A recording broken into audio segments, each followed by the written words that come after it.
4.15 총선 사법 공약 점검 시리즈, 오늘은 진화하는 디지털 성범죄 등 여성 안전과 관련한 더불어민주당과 미래통합당의 공약을 점검해드립니다. 윤석열 검찰총장이 채널A 기자와 자신을 최측근 검사장 유착 의혹에 대해 대검 감찰본부의 감찰을 보류하고 인권부의 진상조사를 지시한 데 대해 여러 논란과 비판이 쏟아지고 있습니다. 성착취 조주빈에게 자신이 스토킹하던 여성을 보복해달라는 부탁 등을 한 혐의로 구속 기소된 20대가 법원에 낸 반성문을 두고 재판부가 생각을 좀 하고 쓰라고 따끔하게 질책했습니다. 승합차 호출 서비스 타다가 오늘을 마지막으로 서비스를 종료합니다. 하지만 드라이버들이 집단 소송을 내는 등 법적 분쟁은 계속될 전망입니다. 이호영 변호사와 자세히 짚어봤습니다.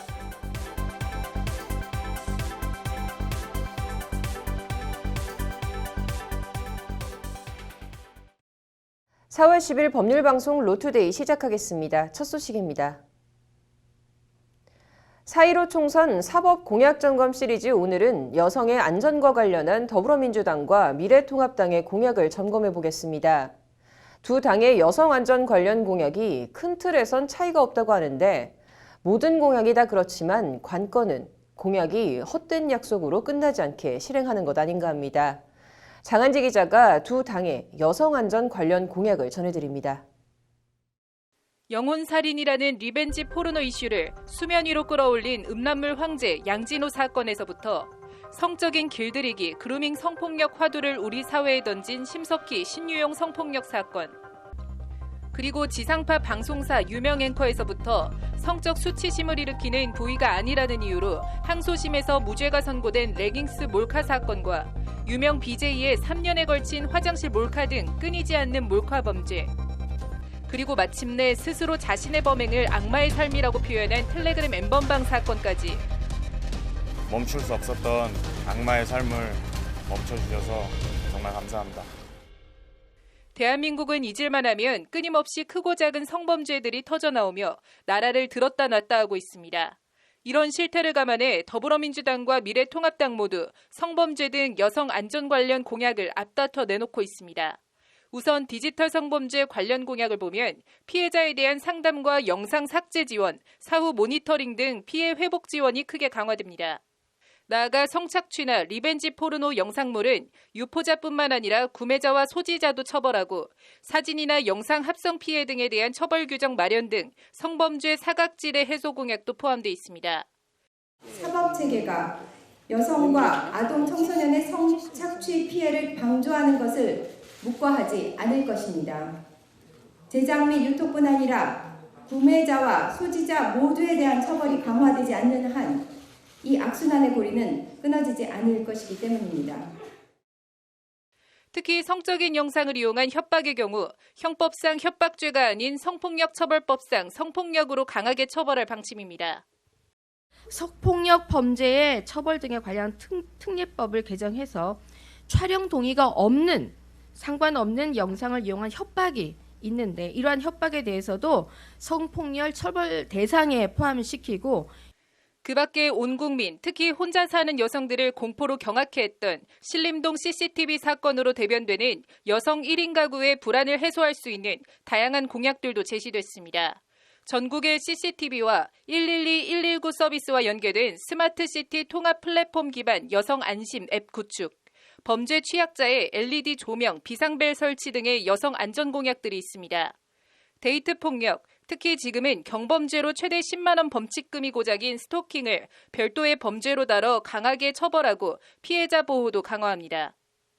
스토킹 처벌법 같은 경우에는 성적인 지속적 괴롭힘, 이런 괴롭힘에 대해서 실제로 법적으로 구체적으로 다루고 있는 게 없기 때문에 스토킹은 단독으로 처벌법이 필요한 건 사실인 것 같고, 그랬을 때 이제 이 사람들이 스토킹의 엄중함을 좀 인식할 수 있도록. 그 밖에 현재 미성년자 자녀가 있는 집에만 고지되는 성범죄자 전입 우편 고지 서비스를 1인 여성 가구에도 확대하는 등 안전망을 촘촘하게 확충하는 동시에 경찰청 범죄 통계 시스템에 여성 1인 가구 범죄 통계를 신설해 근본적이고 종합적인 치안 대책을 마련할 방침입니다.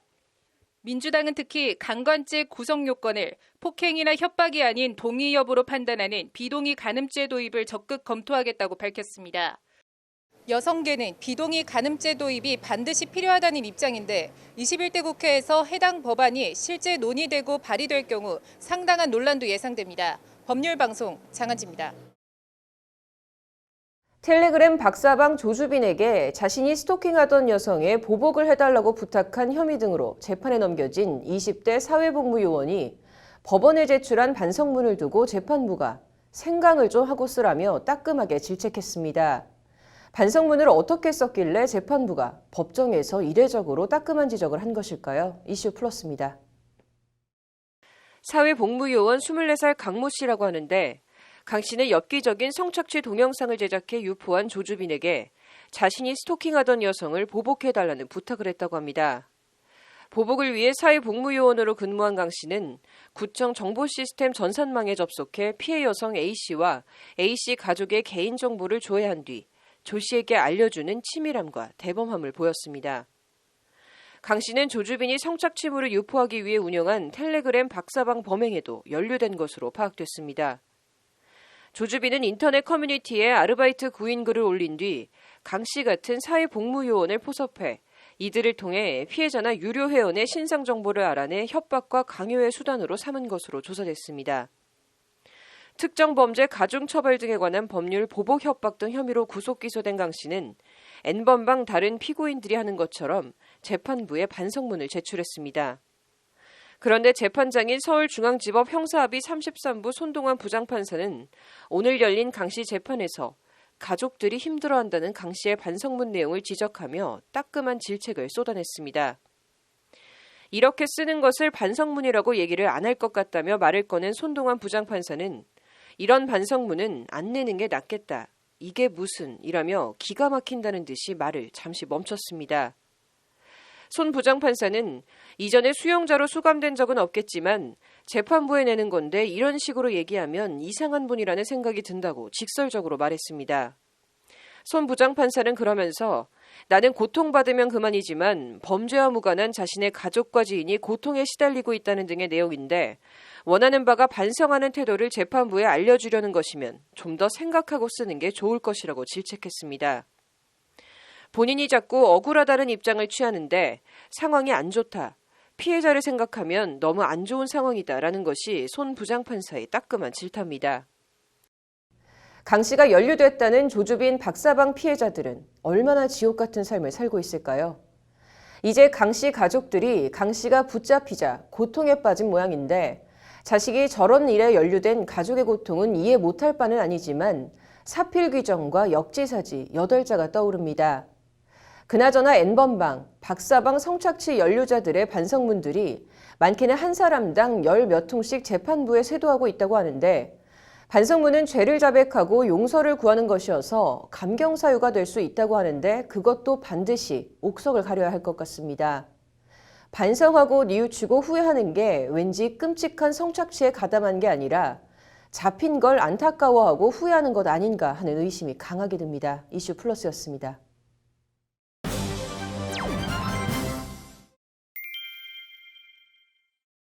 네, 승합차 호출 서비스 타다가 오늘을 마지막으로 운행을 하고 종료가 되지만 법적 소송은 계속될 모양새입니다. 이호영 변호사의 뉴스화법에서 자세한 얘기 해보도록 하겠습니다. 이 변호사님 어서 오십시오. 안녕하세요.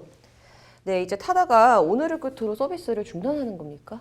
네, 그 11인승 승합차 호출 서비스죠. 이제 타다 베이직이 오늘까지만 운행을 하고 이제 내일부터는 영업을 중단한다고 합니다.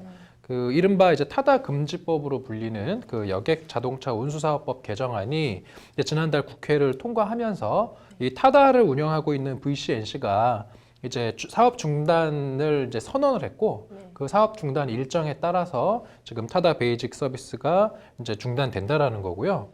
이게 개정안에 따르면 어떻게 바뀌냐면 11인승 렌터카 같은 경우에 운전기사를 알선을 해줄 수는 있는데 이 6시간 이상 대여하는 경우 그 대여 장소 또는 반납 장소를 공항 또는 항만일 경우로 제한을 했어요. 그러면은 대부분의 사실은 그 타다 이용자들은 그냥 일반 도심에서 많이 이용했지 않습니까? 이런 이제 이용을 앞으로는 할 수 없다. 이렇게 바뀌었기 때문에 이제 기존 방식으로는 못하고 이런 식으로 하면은 이제 VCNC가 봤을 때는 이것은 더 이상 서비스 성장 동력을 잃는다. 사업을 지속할 어떤 경제적인 이유가 없다. 이렇게 봐서 서비스를 전격 중단하기로 한 것입니다. 네. 이 근로자들에게는 사실 갑자기 실직 위기에 놓이면서 굉장히 청천벽력 같은 일이 벌어진 거네요. 그렇죠. 지금 근로자들 입장에서는 이제 드라이버들이죠. 이게 근로자인지 아닌지에 대해서 사실 조금 이슈가 있어요. 타다 측에서는 이 타다 드라이버들이 개인 사업자다라고 하는 거고 드라이버들 입장에서 우리는 근로자다라는 양자의 어떤 입장 차이가 있어서 실제로 보면 운전자들이 그 타다 모회사인 소카의 이재용 전 대표와 그다음에 타다의 운영사인 VCNC 박재욱 대표를 검찰에 고소했다라는 이야기가 좀 전해지거든요. 그 이유는 근로기준법과 파견법을 위반했다. 지금 보면은 타다 운전자들 300여 명으로 구성된 그 비상대책위원회에서 고소한 이유를 밝혔는데 실제로 타다 측이 사실상 이런 드라이버들에 대한 각종의 지휘나 어떤 그런 마치 고용주로서 하는 것처럼 이렇게 감독을 했다, 근로감독을 했다. 이것은 파견법 위반이다. 이런 것들이 있어서 향후에 수사기관에서 좀 수사를 아마도 해야 될 것으로 보이고 재판으로 갈지 여부는 조금 지켜봐야 될 것 같습니다. 네, 좀 앞으로 이 법적 공방들 좀 어떻게 전망하십니까? 네, 이게 타다 사태와 관련해서 좀 아쉬운 게 저도 일반 시민으로서 뭐 회식 같은 거 할 때 직원들이랑 같이 여러 명이서 이동할 때 타다 서비스를 이용해 보면 이제 택시와 비교해서 승차 거부도 없고 어쨌든 조금 더디기는 하나 부르면 오더라고요. 그래서 일반 국민 입장에서는 사실은 타다와 택시 사이의 어떤 이런 경쟁 구도가 어찌 보면 좀 반가운 측면도 있었다. 하지만 그럼에도 불구하고 여객 자동차 운수사업법에 위반되는 소지가 있는지에 대해서는 제 주위 변호사들도 그 설왕설래가 있었어요. 이거는 위반이다. 아니다. 이거는 법을 좀 비껴나가서 어쨌든 저쨌든 합법인 것 같다라는 얘기들이 있었는데 지금 1심 재판부에서는 합법이라고 판단한 거 아니겠습니까? 좀 택시 업계에서 이런 부분을 타다가 왜 국민들한테 이렇게 좋은 반응을 보였었는지 이런 점을 좀 고민을 해서 산업금 제도 폐지도 좀 하고 그 다음에 그것과 결부돼서 좀 승차 거부 문제나 그런 부분을 좀 해소해서 국민들의 좀 신뢰를 다시 회복하는 그런 계기로 삼았으면 좋겠다 이렇게 생각합니다. 네. 이게 뭐 끝나도 끝나지 않은 이 타다 법적 분쟁 조금 더 지켜봐야겠네요. 오늘 잘 들었습니다. 다음 소식입니다. 윤석열 검찰총장이 채널A 기자와 현직 검사장 사이 유착 의혹을 대검 감찰본부가 아닌 인권부의 조사를 지시했습니다. 어떻게 봐야 할까요? 앵커 브리핑입니다. 일단 선후 관계를 보면 한동수 대검 감찰본부장이 지난 7일 휴가 중인 윤석열 검찰총장에게 채널A 관련 의혹에 대해 감찰에 착수한다고 휴대폰 문자로 보고했습니다. 이에 윤 총장은 녹취록 전문을 아직 확인하지 않았다며 구본선 대검 차장검사에게 근거 없이 감찰에 나서는 것은 적절하지 않다는 지시를 한동수 본부장이 전했습니다. 그리고 8일 출근해서 대검 인권부에 진상조사를 지시했다는 것이 지금까지 벌어진 일입니다. 윤 총장이 감찰본부가 아닌 인권부에 진상조사를 지시했다는 내용이 어제 한겨레 신문 단독 보도로 알려지면서 검찰 안팎에서 의도와 배경 등을 두고 논란이 일고 있습니다.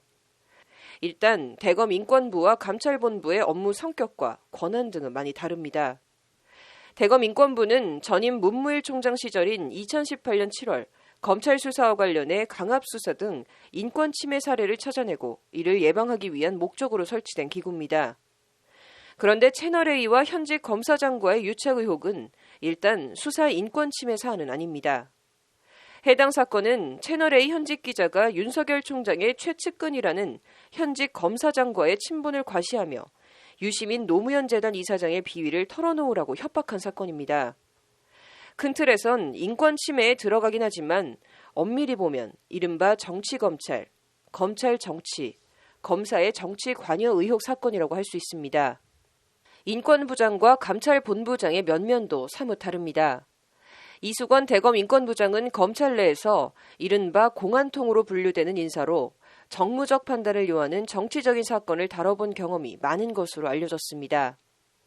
반면 한동수 감찰본부장은 진보적 판사 모임인 우리법연구회 출신으로 검찰 출신도 아니고 전임 조국 법무부 장관이 발탁한 인사로 윤석열 총장과는 아무런 접점이 없습니다.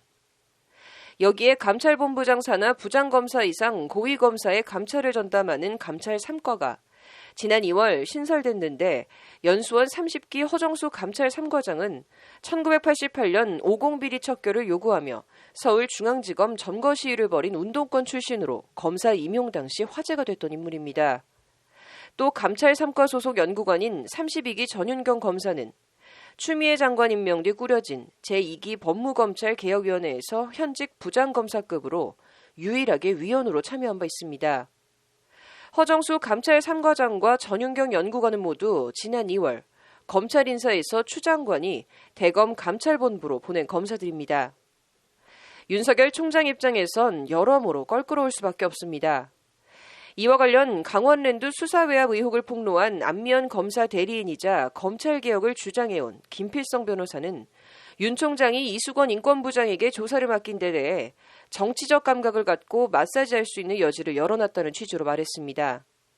김필성 변호사는 오늘 MBC 라디오 김종배의 시선집중에서 이게 지금 단순한 인권 침해 이상의 정치 관여 또는 선거 관여 목적이 아닌가 하는 의혹이 있다며 감찰이 직접 들어가서 감찰이 해야 할 일을 인권부로 넘긴 이유가 의문이다라면서 이같이 말했습니다. 윤석열 총장 입장에서는 인권부장 쪽이 좀 더 통제하기 쉽다고 판단했을 가능성이 있다는 것이 김필성 변호사의 주장입니다. 황희석 전 법무부 인권국장도 자신의 페이스북에 어제 결국 최측근 검사장에 대해 아무도 손대지 말라는 뜻으로 읽힌다고 썼습니다. 대검은 감찰 중단이 아닌 대검 기조부가 해오던 감찰 착수 전 진상조사를 인권부에 다시 넘긴 것뿐이라는 입장이지만 진상조사와 감찰을 굳이 분리해서 우회해서 진행할 필요가 있나 하는 생각입니다. 감찰본부가 감찰 착수 의사를 밝힌 마당에 그냥 감찰본부에 맡겨뒀으면 될 일을 윤석열 총장이 왜 굳이 사서 오해받을 일을 했을까 하는 아쉬움과 의문이 어쩔 수 없이 듭니다. 앵커 브리핑이었습니다. 오늘 준비한 소식은 여기까지입니다. 시청해주신 여러분 고맙습니다.